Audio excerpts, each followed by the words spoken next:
நபிகள் நாயகம் ஸல்லல்லாஹு அலைஹி வஸல்லம் அவர்கள் இளைஞராயிருந்த காலம் அது. அப்பொழுது அவர்கள் நபியாக நியமிக்கப்படாதிருந்தார்கள்.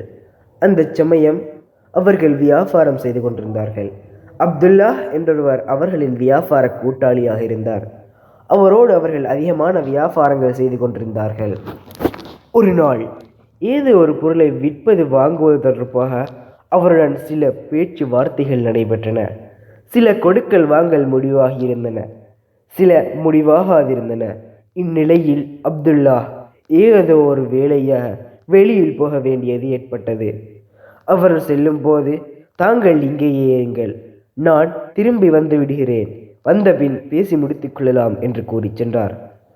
சென்றபின் அப்துல்லா இந்நிகழ்ச்சியை மறந்துவிட்டார். 3 நாட்கள் வரை அவர் அளித்திருந்த வாக்குறுதி அவரது நினைவுக்கு வரவே இல்லை. 3ஆம் நாள் நினைவுக்கு வந்ததும் முன்பு பேசிச் சென்ற இடத்தை நோக்கி ஓட்டமாக விரிந்து வந்தார். அங்கே வந்து பார்த்த பொழுது நபி ஸல்லல்லாஹு அலைஹி வஸல்லம் அவர்கள் அதே இடத்தில் அமர்ந்து அவரது வருகையை எதிர்பார்த்திருந்தார்கள். அப்துல்லா தாம் சேலை எண்ணி பெரிதும் வெட்கப்பட்டார். ஆனால் நபி ஸல்லல்லாஹு அலைஹி வஸல்லம் அவர்கள் சிறிதும் கோபப்படவில்லை. அப்துல்லா, நீங்கள் எனக்கு பெரும் சிரமத்தை அளித்து விட்டீர்கள். 3 நாட்களாக நான் இங்கேயே அமர்ந்து உங்களை எதிர்பார்த்து கொண்டிருக்கின்றேன் என்று மட்டும் நபிகள் நாயகம் ஸல்லல்லாஹு அலைஹி வஸல்லம் அவர்கள் மிக நளினமாக சொன்னார்கள்.